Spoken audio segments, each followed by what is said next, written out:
आज मैं बात करने वाला हूँ कि कैसे तुम लोग अपना लुकिजियम यूट्यूब चैनल को पीटीजे या फिर नेवर वेबटून के कॉपी स्ट्राइक से कैसे बचा सकते हो। ये वीडियो किसी एक क्रिएटर को टारगेट करने के लिए नहीं बनाया गया है। मैं बस सीधी और सच्ची बात रखूंगा जो आज के टाइम में हर लुकिजियम क्रिएटर्स को समझ आनी चाहिए। रिसेंटली हमने देखा है कि काफी लुकिजियम क्रिएटर्स को एक साथ कॉपी स्ट्राइक आया है। कुछ क्रिएटर्स स्मॉल हैं, कुछ मिड लेवल के हैं और कुछ काफी बड़े हैं। एंड जैसे एनिमे रिव्यू से क्रिएटर्स ने ओपनली आके बताया है कि उनको एक साथ दो स्ट्राइक आए हैं। जब दो स्ट्राइक आता है एक साथ तो चैनल ऑलरेडी डेंजर जोन में चला जाता है और अगर गलती से भी तीसरा स्ट्राइक आया तो चैनल परमानेंटली डिलीट हो जाएगा। और ये चीज पहले भी ऐसा हो चुका था। स्काई ऑफ लाइट को मल्टीपल कॉपी स्ट्राइक मिले थे। उसका चैनल डिलीट होने वाला था लेकिन उसके ऑडियंस ने उसको बचा लिया। हजारों लोगों ने कमेंट किया, अपनी आवाज उठाई और इवेंचुअली मैटर सॉल्व हो गया। लेकिन आज का ये मैटर बिल्कुल अलग है। ये लोग अभी भी सोच रहे हैं कि स्पैम कमेंट करने से पीटीजे रिप्लाई करेगा। उनका जो माइंडसेट है वो बहुत ज्यादा ही पुराना है। इस बार जब स्ट्राइक्स आए, क्रिएटर्स ने ऑडियंस को बोला कि पीटीजे की इंस्टाग्राम पर जाके कमेंट करो। हजारों लोगों ने पीटीजे के पोस्ट पे जाके कमेंट किया लेकिन इसका फायदा कुछ भी नहीं हुआ। कोई भी रिस्पॉन्स या फिर मैसेज नहीं आया। इसका मतलब बिल्कुल सिंपल है, अब पीटीजे पब्लिक प्रेशर से इन्फ्लुएंस नहीं हो रहा है। वो अपने रूल्स के हिसाब से काम कर रहा है और कॉपीराइट सिस्टम में जनरली 90 डेज तक कोई रिप्लाई नहीं आता है सामने से।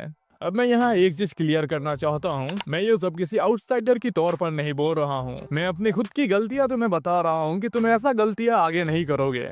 मेरा खुद का 3 चैनल था। पहला था गॉड ट्यूबर, उसके बाद मैंने बनाया गॉड ट्यूबर 2.0 और फिर से मैंने दोबारा वही नाम रखा गॉड ट्यूबर। ये तीनों चैनल कॉपीराइट स्ट्राइक की वजह से टर्मिनेट हो गए। और ये सब जो कॉपी स्ट्राइक आया था ये सब कोई रैंडमली नहीं था, इसके क्लियर रीजंस थे। ये भी लुकिजियम का फ्राइडे को चैप्टर रिलीज होता था तो मैं डायरेक्टली पैनल्स यूज करता था और नेक्स्ट डे अपलोड कर देता था। कभी कभी तो मैं पूरा chapter almost panel bye panel दिखा देता था, चाहे मैं अपना वॉइस ओवर ऐड करूं या फिर एक्सप्लेनेशन डालूं। लेकिन बेस कंटेंट फिर भी पीटीजे का ओरिजिनल आर्ट वर्क ही होता था। तो ये चीज क्लियरली फेयर यूज में नहीं था। कॉपीराइट पॉइंट ऑफ व्यू से ये फेयर यूज बिल्कुल नहीं होता है। ये पेड कंटेंट का रीडिस्ट्रीब्यूशन माना जाता है। सिर्फ वॉइस ओवर ऐड करने से कंटेंट ट्रांसफॉर्म नहीं हो जाता, ये तुम्हारा कंटेंट नहीं हो जाएगा। एक चैनल को लूज करना बहुत ज्यादा ही तकलीफ देता है, लेकिन 3 चैनल को एक साथ खत्म कर देना मतलब महीनों या फिर सालों की मेहनत, ऑडियंस, एल्गोरिदम, ट्रस्ट, सब कुछ एक सेकंड में खत्म। जो भी यूट्यूब पे काम करते हैं उनको पता होगा कि चैनल जीरो से ग्रो करना कितना मुश्किल होता है। इसी एक्सपीरियंस की वजह से मैं कॉन्फिडेंटली बोल सकता हूँ कि मुझे पता है क्या गलत होता है और क्यों गलत होता है। इन 3 चैनल्स के बाद मैंने एक नया चैनल स्टार्ट किया एक अलग नाम के साथ, हियर ऑफ सेंसे। बट शुरू में तो इस पे ज्यादा व्यूज नहीं आया, बट अभी ठीक ठाक चल रहा है। और मेरे चैनल का हाइप में नहीं जाना, यहाँ पे एक रीजन है ऑडियंस, क्योंकि मेरे ऑडियंस जो थे वो चले गए, वो खो गए, अब मुझे नहीं जानते हैं वो।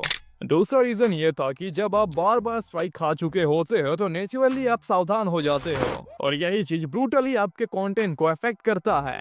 अब मैं थोड़ा लॉजिकली एक्सप्लेन करता हूँ कि कॉपी स्ट्राइक्स आखिर आते क्यों हैं और क्यों काफी क्रिएटर्स इसको गलत समझ रहे हैं।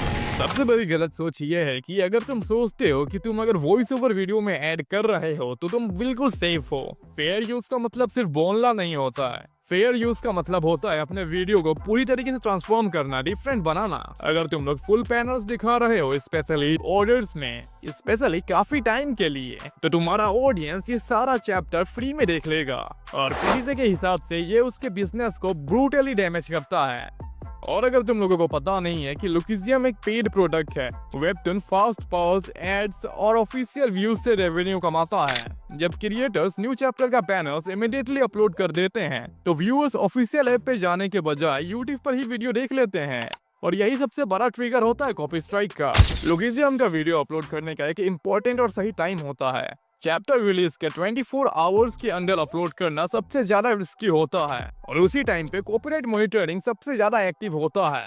और मेरे केस में भी मैक्सिमम कॉपी स्ट्राइक्स इसी वजह से आए थे क्योंकि मैं बहुत जल्दी वीडियो अपलोड कर देता था।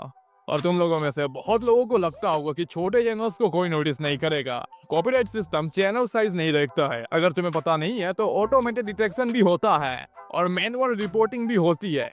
कभी कभी बड़े क्रिएटर्स बच जाते हैं क्योंकि वो बहुत कम ही पैनल्स यूज करते हैं और छोटे क्रिएटर्स के चैनल टर्मिनेट हो जाते हैं क्योंकि वो रॉ पैनल्स एक साथ यूज करते हैं। एक और गलत सोच कि मास ऑडियंस प्रेशर से पीटीजे रिप्लाई करेगा। करंट सिचुएशन को देखकर ये क्लियर है कि ये स्ट्रेटजी अब काम नहीं करेगी। पीटीजे एक बिजनेस माइंडेड पर्सन है, वो इमोशंस पर नहीं बल्कि पॉलिसीज पर काम करता है। इंस्टा पे कमेंट स्पैम करना उसको लीगली रिप्लाई करने के लिए फोर्स नहीं करता है ये चीज, और ये उल्टा भी हो सकता है कि वो गुस्सा और हो जाए। अब बात करते हैं व्हाइट लिस्टिंग की। अभी तक लुकिजियम क्रिएटर्स के लिए कोई officially announce white listing system नहीं है। पीटीजे ने पब्लिकली कभी नहीं बोला कि यूट्यूबर्स पैनल्स यूज कर सकते हैं। कुछ क्रिएटर्स बोलते हैं कि वो व्हाइट लिस्टेड हैं, लेकिन रियलिटी में ज्यादातर केसेस में उनका कंटेंट बस वो लिमिट थ्रेशोल्ड क्रॉस नहीं करता है। और हाँ, कभी कभी उन व्हाइट लिस्टेड क्रिएटर्स को भी कॉपी स्ट्राइक आते हैं। अगर तुम लोगों को अपना चैनल सेफ रखना है तो तुम्हें अपनी कंटेंट थिंकिंग चेंज करनी पड़ेगी। तुम किसी और के कॉपीराइट कंटेंट पर लॉन्ग टर्म बिजनेस कभी भी नहीं बना सकते हो।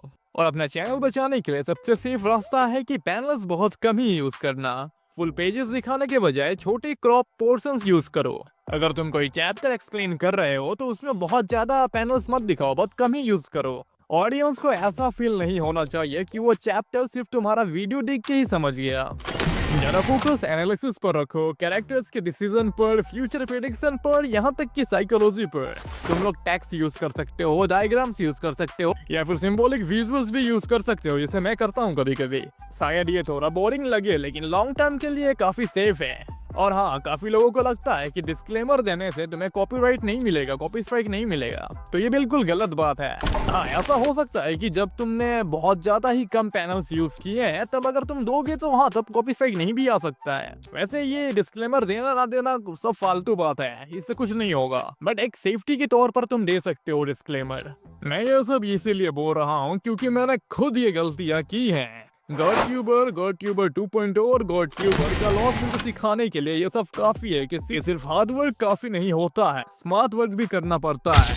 ये पीटीजे और क्रिएटर्स के बीच की लड़ाई नहीं है, यह सिंपल सा कंटेंट प्रोटेक्शन का मैटर है। अगर तुम लोगों को लुकिजियम क्रिएटर के तौर पर आगे बढ़ना है तो तुम्हें ये बात को स्वीकार करना पड़ेगा कि अब रूल्स स्ट्रिक्ट हो चुके हैं और अब हम लोगों को अपना कंटेंट एडिटिंग स्टाइल को इवॉल्व करना पड़ेगा, नहीं तो पहले जाओगे फिर से।